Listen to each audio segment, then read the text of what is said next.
Hello, hello les amis, j'espère que vous allez bien. Moi, c'est pas trop la forme. Et en fait, pour ceux qui me suivent sur les réseaux sociaux, vous êtes au courant que mon équipe et moi, nous avons fait un déplacement pour la Thaïlande. Question de revoir nos partenaires, d'avoir un face-to-face avec eux et de discuter sur les nouvelles modalités pour notre futur partenariat. Bon, voilà, 2 jours après notre arrivée en Thaïlande, j'ai chopé la fièvre. Donc, j'ai les maux de tête, je tousse, voilà. J'ai la voix qui est partie, mais j'espère que là, vous me suivez très bien. Et la nuit, je fais de la fièvre, donc je sens le corps voilà, qui chauffe. Les articulations également qui me font mal. Donc, je crois que c'est juste un changement de climat, mais rien de grave. Mais comme en venant ici, je me suis aussi très bien préparée, les médicaments.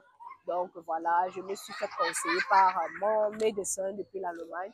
Je suis venue avec pas mal de médicaments, donc j'ai pas de souci à me faire. Donc jusqu'ici, on a eu à contacter déjà les fournisseurs, donc on a eu à causer avec les fournisseurs depuis Singapour déjà. Au niveau de Singapour, on avait un fournisseur avec lequel on a eu à discuter. Et de retour en Allemagne, on va encore passer par Singapour pour voilà, mettre les points sur les i pour un nouveau contrat. Et ici en Thaïlande, on a déjà eu à visiter pas mal de fournisseurs. Donc voilà, il y a des fournisseurs qui nous envoyaient déjà des tissus. On les a contactés. Question de revoir notre contrat. Question d'avoir un face-to-face parce que jusqu'ici, c'était juste par mail, par Internet. Et là, on a décidé de faire un voyage pour les voir sur place. Voilà, vous savez, ça donne une bonne impression. Et en plus de ceux qu'on connaissait déjà sur Internet, on a aussi recherché d'autres sur, dans, comment dirais-je, donc on connaissait, en plus de ceux avec lesquels on travaille déjà, on a fait des recherches, on a contacté d'autres sur Internet et au fil de notre séjour, on va faire le déplacement pour se voir.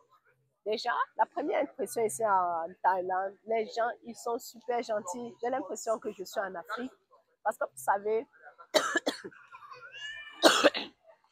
en Afrique, à part si les choses ont changé, on a ce sentiment de vivre en famille, d'être en communauté. Donc, on se sent un peu plus entouré. Ici en Thaïlande, c'est comme ça. Donc, même quand je filme, franchement, je ne sais pas, il n'y a pas, je ne sais pas si vous pouvez voir, mais là, par exemple, je suis à côté d'une piscine. Tu filmes comme tu veux. Il n'y a pas de droit d'image, droit d'auteur, de patati patata. Tu filmes comme tu veux. Les gens sont même like, oh, viens, je vais prendre une photo avec toi. C'est pas comme en Europe où tu veux filmer, il faut que, bon, voilà, tu filmes uniquement ta personne ou bien tu filmes uniquement ta chose. Il ne faut pas filmer un étranger, il ne faut pas qu'un étranger soit sur ta photo. Il faut demander son avis avant de le filmer. Ici, les gens sont totalement ouverts. Franchement, bon, déjà, nous, avec notre couleur de peau là, nous sommes vraiment une attraction. Donc, tous ceux qui nous voient, surtout les Thaïlandais qui n'ont jamais eu, je dirais, bon, peut-être pas, peut-être déjà, mais qui n'ont pas vraiment eu de contact avec nous, les Africains, ils sont plus du genre, est-ce que je peux prendre une photo avec toi? Carrément, ils prennent la photo avec toi, avec leur téléphone, like, c'est un souvenir en fait. Donc, je trouve les gens ici super ouverts, super, voilà. Donc, du coup, une fois arrivé ici, dès que j'ai constaté ça, le côté allemand qui dit oui, il faut être comme ça, bloqué ici, bloqué là-bas, directement ces barrières-là sont, pour moi, je les ai totalement ouvertes. Donc, parce que les gens sont totalement ouverts ici. C'est une vie déjà, je m'en fous, on vit, pourquoi trop de règles. Déjà, même de l'aéroport, le taxi qu'on a pris pour l'hôtel, on lui a un peu demandé comment est-ce que les Thaïlandais se comportent. Il dit ici, on s'en fout de ce que tu fais. C'est vrai que ça a son côté positif comme son côté négatif. Déjà, ici, quand les gens sont sur la moto, ils ne mettent pas de casque. En Allemagne, en Europe, c'est difficile. Franchement, dès que tu entres dans la voiture, ceinture de sécurité. Ici, il y a même qu'à la ceinture de sécurité. Qui se crie, ça ne dérange personne. On s'en fout de ça. Donc, il nous a fait comprendre qu'ici, la vie, c'est vraiment comme ça. On vit, on ne se stresse pas. Voilà, sans stress. Ici, là, les gens vivent leur vie sans se stresser. Contrairement en Europe, dès que tu entres en voiture, par exemple, tu prends seulement quand tu es dans la voiture, à la ceinture de sécurité, est-ce que j'ai ceci, est-ce que je suis, ouais, est-ce que je respecte le feu rouge, le feu vert. Déjà, depuis que nous sommes là, tu dois quasiment forcer le trajet, forcer la route pour traverser. Donc, il y a même les feux rouges, les feux, c'est pour eux en fait. Donc, disons que ça a son côté positif comme son côté négatif. Mais nous sommes super surpris, voilà, super agréablement surpris, positivement surpris de l'accueil qu'on nous a réservé ici, de voir comment les autres vivent. Ils sont super ouverts. C'est vraiment, tu as l'impression que vous vous connaissez déjà. Hier, par exemple, on a visité une plantation, une maison, comment dirais-je, je ne sais pas le mot en français, mais c'est comme une firme familiale, mais vraiment dans un village reculé où les parents, en fait, c'est une entreprise familiale qui voilà, se gère depuis des générations. Ils font tout avec la noix de coco. De l'huile de coco, des fruits de coco, du jus de coco, du sucre à base de noix de coco. Et franchement, là-bas, on a fait des photos.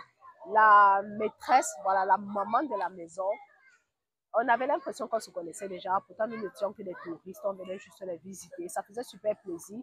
On a acheté aussi, chacun achetait pas mal de choses, juste pour les soutenir, en fait. Donc, ce sont des gens qui font vraiment un travail difficile. Voilà, il faut aller sur les branches de coco, les cueillir, revenir, les casser. Bon, voilà, et tout se fait à la main. Ce qui est quasiment pour l'Européen pas possible. Voilà, ils vont créer des machines qui vont monter à cueillir les cocos, créer les machines pour casser, créer les machines pour extraire du jus, extraire le sirop, extraire le sucre. Là-bas, tout était fait à la main. C'est vrai qu'ils ont fait leur machine de façon artisanale avec du feu. Donc, ils mettent des noix de coco. Bref, c'était vraiment d'une façon artisanale. J'aurai peut-être l'occasion de vous montrer quelques vidéos. Mais là, tu sens que c'est du travail assez difficile à faire. C'est du fait main, voilà. Et les produits étaient assez chers, mais on a acheté. Pas parce que, bon, voilà, l'huile de coco, on peut en trouver partout. Mais là, quand tu achètes l'huile là-bas, tu sais que c'est de l'huile de coco pure, vous voyez un peu. Et aussi également pour soutenir l'artisanat de, voilà, de ces populations-là. Parce que c'était pas vraiment dans Bangkok, c'était un peu retiré, un petit, ils appellent ça la province. Donc, c'est un petit village, voilà, qui est rattaché à Bangkok. C'était super intéressant. De notre hôtel jusque-là, on a eu c'était minimum 1 heure de temps. Ouais, donc imaginez un peu. Mais les gens, franchement, c'est super sympa. Et je ne peux que vous recommander, si vous avez votre business, et que bon, voilà, si vous avez des partenaires, peu importe où sont vos partenaires, ça donne quand même une bonne impression en faisant le déplacement. Bon, nous, on avait déjà programmé ce voyage, on avait déjà l'idée de faire ce voyage depuis 2 ans. Et l'année passée, quand j'ai lancé le site internet, on s'est dit, bon, voilà, avec le site, ça fait quand même professionnel. Et sur place également, en causant avec les fournisseurs, on peut aussi leur montrer le site, on peut aussi leur montrer, voilà, ce qu'on a eu à faire jusqu'ici. C'est vrai qu'ils nous suivent sur les réseaux sociaux. Donc, ça faisait plus professionnel. Et pour encore ajouter quelque chose en top, on s'est dit, pourquoi ne pas faire le déplacement? Donc, voilà, malgré mon état de santé, je m'efforce et j'espère que vous me suivez vraiment. Ça fait 2 jours, bref, après 2 jours qu'on est arrivé, j'ai chopé la fièvre, mais là, je vais bien, ça va déjà mieux. Donc, je me sens un peu fatiguée, vous le constatez également sur la vidéo. Bon, sur ce, j'espère vous partager, même si ce n'est pas une vidéo longue, en story, les pépites de la Thaïlande. Donc, restez connectés et à très prochainement.